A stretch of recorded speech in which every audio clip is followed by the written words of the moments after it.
ओम शम शनिश्चराय नमः। त्रिनेत्र ज्योतिष में आपका बहुत बहुत स्वागत है। गोचर फल बृहस्पति देव का मार्गी अवस्था में जो है मिथुन राशि में, उसकी चर्चा चल रही थी।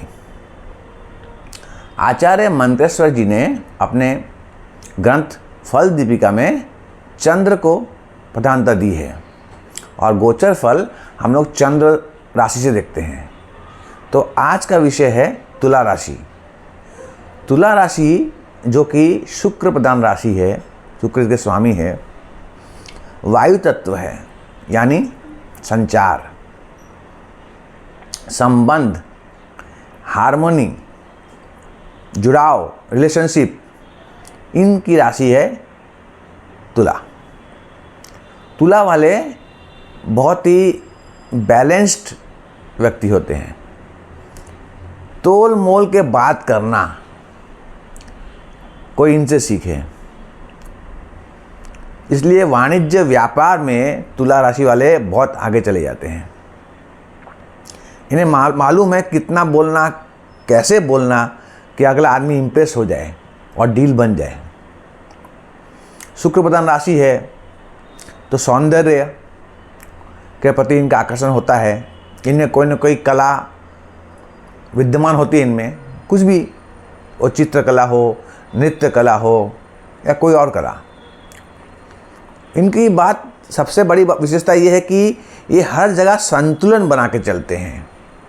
तराजू इनका चिन्ह है।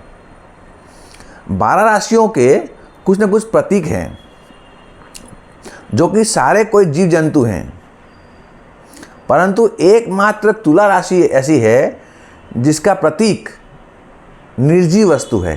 तराजू, पल्ला, वेइंग स्केल, मतलब तोल मोल के कार्य करने वाले। बहुत ही अच्छी राशि है।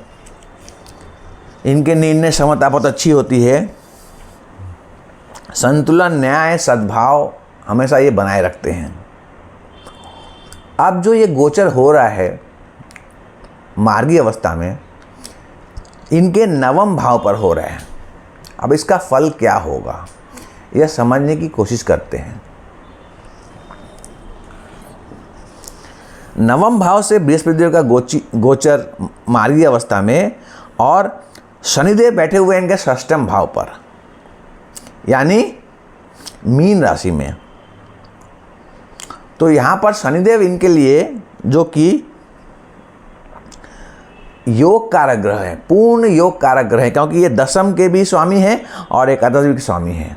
ये बैठे हो षष्ठम में, यानी रोग ऋण शत्रु के भाव में।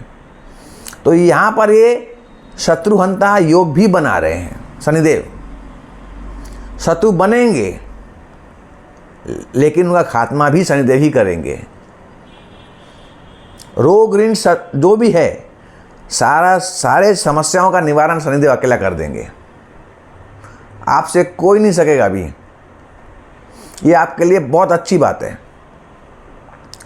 इनकी तीसरी दृष्टि पड़ी आपका अष्टम भाव पर।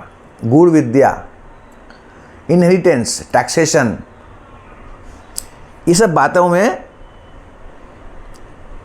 आपको सावधानी रखनी पड़ेगी और यहाँ पर मेहनत करने की ज़रूरत है।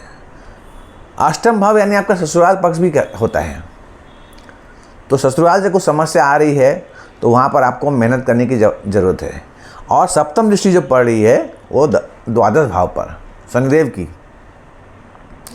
तो खर्चों में काबू रखेंगे। विदेश से संबंध बन सकते हैं। आपको यहाँ नरम होके कार्य करना है। और दसम दृष्टि जो पड़ रही है तृतीय भाव में। तृतीय भाव जो कि भाई बहनों का भाव है, मित्र के भाव है, आपका हॉबी स्किल का भाव है, छोटी छोटी यात्राओं का भाव है। ये पूर्णतया एक्टिव हाउस है, क्योंकि यहाँ पर बृहस्पति देव की सप्तम दृष्टि भी पड़ रही है। यानी शनिदेव की दशम दृष्टि कर्म प्रधान और बृहस्पति देव की सप्तम दृष्टि भी पड़ रही है, तो ये भी अच्छा है। यानी तृतीय भाव आपका पूरी तरह एक्टिव है। और बृहस्पति देव खुद विराजमान है आपके भाग्य भाव पर। तो भाग्य की वृद्धि करेंगे, क्योंकि बृहस्पति देव वृद्धि कारक ग्रह हैं। शुक्रदेव और बृहस्पति देव के आपस में बनती नहीं है, ये शुक्रदेव की राशि है। फिर भी बृहस्पति देव नवम भाव में बैठकर भाग्य में वृद्धि करेंगे, गुरु से पिताजी संपर्क अच्छा करेंगे, आपकी दूर देश की यात्राएं भी करा सकते हैं बृहस्पति देव। परंतु अगर आपके जन्म कुंडली में बृहस्पति पीड़ित अवस्था में हो तो इसका फल होने में देर लग जाएगी, यात्रा डिले हो सकता है, पोस्टपोन हो सकता है, भाग्य वृद्धि देर से होगी। तो इसके लिए आपको निवारण भी करना पड़ेगा और आपके कुंडली का पूर्ण विवेचना करने के बाद भी बता सकते हैं कि क्या करना चाहिए आपको। बृहस्पति देव की पंचम दृष्टि जो है आपके लग्न भाव पर पड़ रही है, तो लग्न भाव पर जो दृष्टि है तो आप में एक कॉन्फिडेंस आएगा, आत्मविश्वास भी आएगा, सकारात्मकता आएगी, आप जो कार्य करेंगे उत्साह से करेंगे, लग्न मजबूत हो रहा है।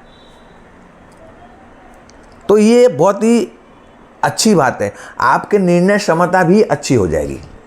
और जैसे मैंने कहा था कि सप्तम दृष्टि पड़ी है तृतीय भाव पर, तो शनिदेव और बृहस्पति देव दोनों मिलाकर तृतीय भाव को एक्टिव कर दे रहे हैं। और आपका जो नवम दृष्टि जो है पंचम भाव पर पड़ रही है, आपकी बृहस्पति देव की दृष्टि त्रिकोण में। तो यहाँ पर पंचम भाव जो है वो आपके संतान का भाव है, आपके विद्या का भाव है, आपके प्रेम प्रसंगों का भाव है, शेयर मार्केट का भाव है, इंटेलिजेंस का भाव है, इंट्यूशन का भाव है। तो यहाँ पर भी वृद्धि होगी। राहु देव वहाँ पर विराजमान है अभी, तो जो भी भ्रम की स्थिति पैदा हो रही है उसको भी ठीक कर देंगे बृहस्पति देव। तो ओवरऑल देखा जाए तो ये गोचर आपके लिए बहुत अच्छा गोचर है। शनिदेव अच्छी अवस्था में है, पापग्रह है, षष्ठम भाव में पूर्ण योगकारी है, आपके लिए बहुत अच्छा है, शत्रुहंता योग बना रहे हैं। बृहस्पति देव त्रिकोण में बैठे हुए हैं नवम भाव पर, बहुत अच्छी बात है, क्योंकि इनकी दृष्टियां लग्न पर पड़ रही है, इनकी दृष्टि पंचम भाव पे पड़ रही है और तृतीय भाव पर भी पड़ रही है, जो कि उनकी खुद की राशि धनु है। तो बहुत अच्छी स्थिति है। एंजॉय, लोगों का भला कीजिए, अच्छा कर्म कीजिए, आप जैसा कर्म करेंगे आपको वैसा ही फल प्राप्त होगा। यही शनि महाराज सिखाते हैं और यही मैं आपसे कहना चाहता हूँ। आज के लिए बस इतना ही, मुझे आज्ञा दीजिए, अगले वीडियो में फिर मुलाकात होगी। तब तक के लिए राधे राधे।